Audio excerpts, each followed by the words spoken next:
Bonsoir les enfants, donc on se retrouve aujourd'hui pour un nouveau cours.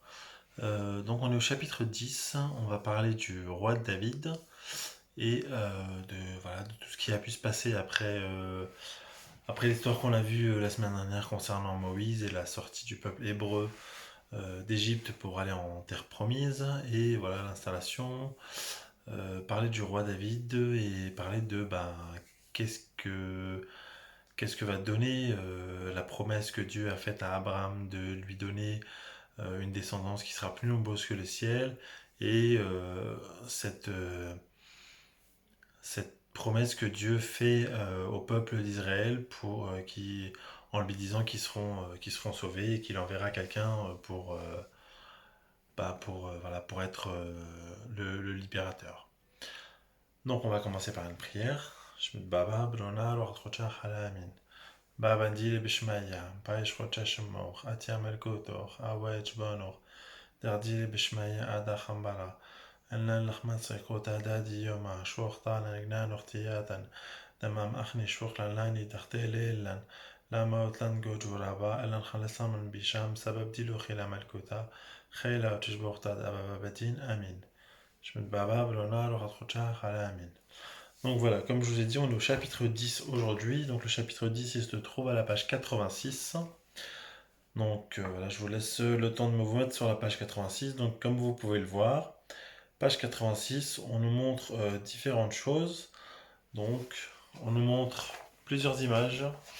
Donc, vous avez une première image ici, en haut, où on voit le peuple qui, entrant dans la ville, fait une procession avec l'Arche d'Alliance. L'Arche d'Alliance, je vous avais dit la dernière fois, c'est une arche qui contient les tables de la loi de Moïse, le bâton du prêtre Aaron et la manne qui était la nourriture que Dieu donnait au peuple d'Israël dans le désert. Donc voilà, c'est vraiment quelque chose qui a une très grande importance. Donc c'est quelque chose qu'on a avec le peuple chaque fois que le peuple se déplace et va d'un territoire à un autre. Donc pendant la période où le peuple est parti d'Égypte pour arriver jusqu'au pays qui est la terre promise, c'était un objet qu'on déplaçait régulièrement. Et la photo que vous voyez en dessous, c'est Moïse qui, lui, ne va pas en terre promise. Il attend le repos auprès de Dieu, voilà, à quelques kilomètres de la terre promise. Donc voilà, pour faire un petit résumé de ce qui s'est passé entre la dernière leçon et celle-ci, Moïse et les Israéliens sont partis d'Égypte, arrivent en terre promise après un très long voyage qui dure 40 ans. Et ce qui se passe, c'est que il y a différentes tribus pour Israël. Il y a 11 tribus, plus une tribu particulière qui est une tribu qui va donner des prêtres. Et ces tribus-là, elles correspondent aux 12 fils de Jacob. Je vous avais parlé rapidement de l'histoire de Jacob. Jacob, qu'on appelle aussi Israël, qui a eu 12 fils, dont un qui était Joseph, qui était parti en Égypte. Ça, je vous l'ai raconté déjà la semaine dernière. Là, cette fois-ci, quand ils arrivent, voilà, les tribus vont chacun dans un territoire et font une sorte de petit pays. Et les sages du peuple se disent qu'il faudrait qu'on arrive à regrouper vraiment tout le monde sous la même bannière, comme on pourrait dire. Et à ce moment-là, on réfléchit vraiment à qu'est-ce qu'il faudrait faire. Donc, on prie le Seigneur et le Seigneur il va envoyer un homme, euh, un homme qui s'appelle David. Donc, celui qui va être le roi David. Donc, David, il est au départ un simple berger. Et David va devenir le roi du royaume d'Israël. Il va essayer de regrouper toutes les tribus pour ne former qu'un seul royaume. Et David va avoir un projet. Le projet de David, ça va être de créer un temple pour que on puisse y installer l'arche d'alliance qu'elle a vraiment un lieu fixe. Et pour cela, il va choisir une ville qui va devenir la capitale d'Israël, qui va être Jérusalem. Donc Jérusalem, c'est une ville dont vous avez sûrement déjà entendu parler. Il se passe plein de choses à Jérusalem, notamment la crucifixion du Christ qui se passe à Jérusalem, mais ça, on y reviendra beaucoup plus tard. Mais voilà, Jérusalem, c'est vraiment une ville importante. C'est une ville où les gens vont aller pour aller à la rencontre de Dieu parce que on y mettra l'Arche d'Alliance et ça deviendra vraiment le lieu central de la vie pour les Juifs de l'époque et les Juifs d'aujourd'hui. C'est vraiment l'endroit central dans le monde entier où il faut pouvoir aller au moins une fois par an. Voilà, il faut au moins pouvoir y aller pour se rapprocher le plus possible du temple qui aujourd'hui n'existe plus mais qui a existé pendant beaucoup de siècles. Donc, ce fameux David, qui est-il, d'où vient-il? Donc voilà, comme j'ai pu vous le dire, c'est un berger, c'est un fils de berger. Il est choisi parmi, le peuple parce qu'il va vaincre Goliath. C'est pas forcément écrit dans votre livre, mais ça je pense que vous le savez déjà. David bat Goliath avec une fonte, je crois on dit comme ça, une sorte de lance-pierre, et il arrive à vaincre Goliath. Et par ça, il est choisi par le peuple. Donc il y avait un roi qui était en place. Ce roi-là meurt pendant une bataille. Et David est choisi par le peuple. Et David, il reçoit la bénédiction du prophète Jonathan. Attendez. Du prophète Samuel, excusez-moi. Du prophète Samuel. Et ensuite, voilà, il va vivre dans, il va vivre avec Dieu, dans le sens où voilà, il va écouter les enseignements va pouvoir lui donner Dieu, les prophètes, mais David, ça reste un homme. Et en tant qu'homme, il va commettre un péché. Donc la dernière fois, on a vu ensemble les 10 commandements. Dans les 10 commandements, si vous vous rappelez bien, il y a un moment donné où on dit tu ne commettras pas l'adultère, et un autre moment donné, un autre commandement qui dit tu ne convoiteras, tu ne désireras pas ce qui appartient aux autres. Vous pouvez les retrouver page 9, hein. C'est mieux que, voilà, comme ça vous pouvez les retrouver page 9. Donc les 10 commandements, voilà, David il fait un peu les deux parce que David il va tuer un soldat pour pouvoir épouser la femme de ce soldat parce que maintenant il est mort. Et ce qui est encore plus grave que de déjà tuer un simple soldat pour pouvoir prendre sa femme, ce soldat, il s'avère que c'est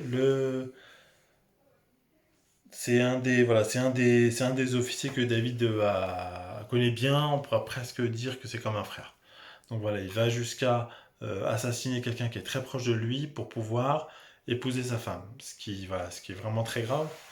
Euh, Surtout, voilà, David, il est vraiment dans l'esprit de Dieu. David, c'est vraiment quelqu'un qui comprend l'importance du projet de Dieu et qui veut mettre vraiment en place ce projet. Voilà, je vous ai dit déjà tout à l'heure qu'il voulait faire qu'il voulait faire un temple pour pouvoir mettre l'arche d'alliance. Vraiment, voilà, David comprend vraiment euh, l'importance de Dieu, qu'est-ce que Dieu veut. Donc vraiment, voilà, le fait que David fasse ce péché, c'est vraiment quelque chose de très grave. Et David se rend compte que ce péché est quelque chose de très grave. Les proches de David, ils lui en veulent, excuse-moi, notamment son fils. Voilà, ça devient vraiment quelque chose d'assez grave et compliqué.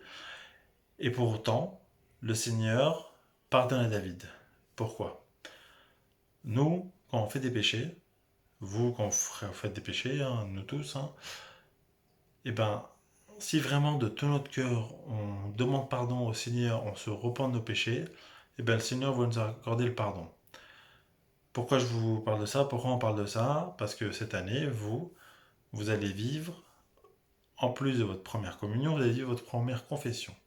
On va revenir plus tard dessus, je vous parlerai plus en détail et j'espère qu'à ce moment-là, je pourrai vous voir directement pour vous en parler. Mais voilà, la première confession, c'est de dire que Dieu, il nous permet de pouvoir lui demander pardon pour nos péchés. David, il a fait une faute, sa faute est grave, mais qu'est-ce qui est encore plus important et plus fort que son péché? C'est l'amour de Dieu, c'est la miséricorde de Dieu. Qu'est-ce que ça veut dire miséricorde? Il y a un prêtre qui m'expliquait, et moi je trouve que c'est une manière de vous expliquer pour laquelle vous pourrez plus facilement comprendre. La miséricorde, c'est comme une corde que Dieu nous envoie pour nous enlever de notre misère. Qu'est-ce que c'est que la misère de l'homme? La misère de l'homme, la misère de l'homme, c'est le péché. Notre péché, c'est vraiment ce qui nous rend misérable, ce qui nous rend vraiment voilà, très mauvaise personne parce que chaque péché qu'on va faire, ça va nous entraîner à faire de nouveaux péchés. De plus en plus, on va être mauvais, on va être méchant. Et bien Dieu, par son pardon, par son amour, il nous sort de cette méchanceté, il nous sort de ce mal, il nous sort de tout ce qui est mauvais pour nous ramener vers le bien. David, il a péché, il a fait une faute, il a été, voilà, il a fait qu'un un de ses hommes soit tué ou il a permis que cet homme puisse être tué dans une bataille ou autre pour pouvoir voler sa femme. Et ben, Dieu lui a fait comprendre que ce péché était grave. David, il a demandé pardon. David, il a voulu que Dieu lui pardonne ce péché. Il a prié Dieu pour ça. Il a, il a vraiment demandé dans son cœur, peut-être pas forcément directement à l'oral, mais dans son cœur, il a vraiment voulu que ce péché lui soit pardonné. Et le Seigneur lui a pardonné son péché. Et on peut lire ça à travers le prophète Nathan, cette fois-ci, c'est bien Nathan, je ne me suis pas trompé la deuxième fois. Donc on va lire ça ensemble. Donc ça se trouve à la page 90. Vous pouvez voir sur l'image déjà un homme qui vraiment se repent. Alors, on pourra en reparler. La tenue qu'il porte, c'est le roi David, hein. Donc ça, c'est le roi David qu'on peut voir ici. Donc, il n'a pas un habit de roi, pas comme les gens qui sont ici, alors qu'eux aussi, enfin, ils font partie de la cour du roi. Il s'est mis comme ça parce qu'il sait qu'il a péché, il a honte de lui. Alors, il ne peut pas se montrer avec des beaux habits. Il se montre vraiment avec des habits de pauvre et de pénitent pour demander pardon à Dieu. Et vous voyez avec sa main, il touche son cœur. Voilà, c'est vraiment pour demander au Dieu, voilà, je suis un pécheur. Et voilà, viens-moi en aide. Donc on va lire le texte ensemble. Donc c'est un texte qui vient du livre qui s'appelle 2 Samuel. Donc Samuel, c'est le prophète dont je vous parlais juste avant, qui a béni le jeune David qui est devenu le roi David. Donc là, on va lire la suite, enfin, on va lire cette histoire qui nous parle de la rencontre de David avec le prophète Nathan.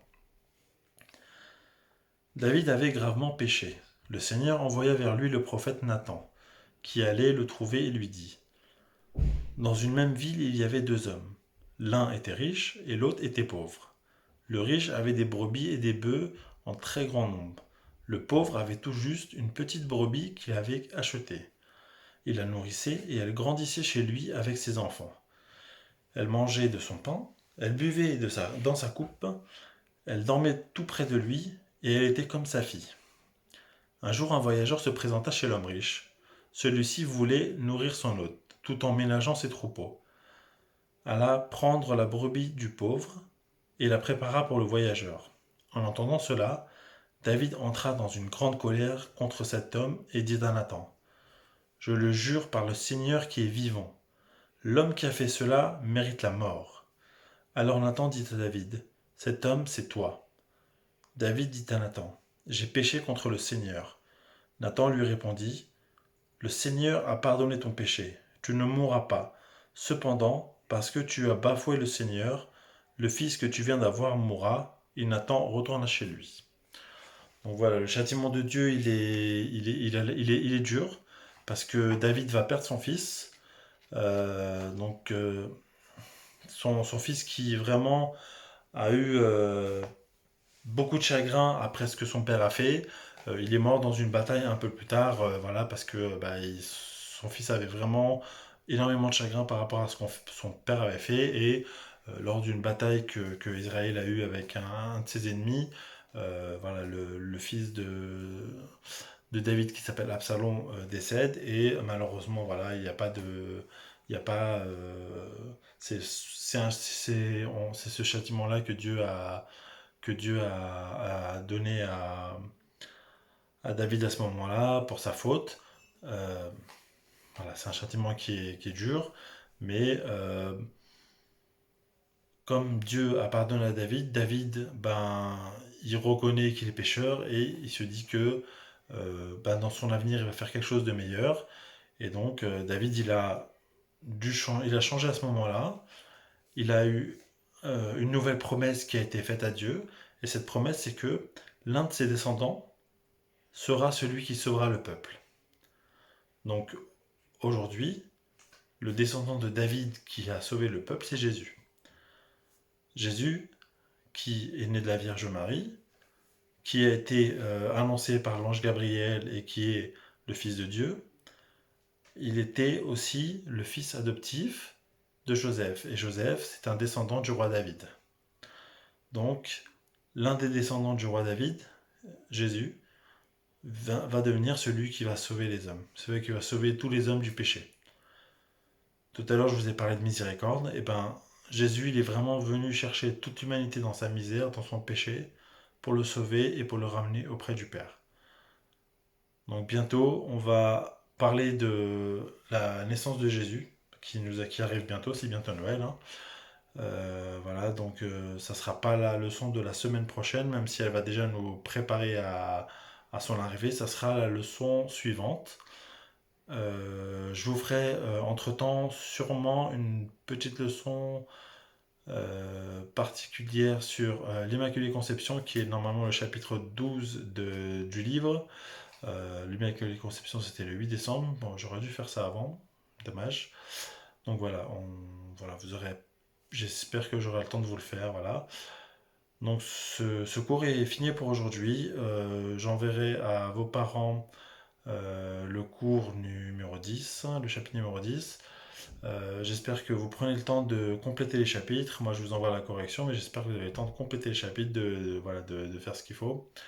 Et j'espère vous revoir très bientôt. Donc, on va faire une petite prière pour conclure. Et je vous dis à très bientôt. Je me baba, blona, lo khatroucha khalamin.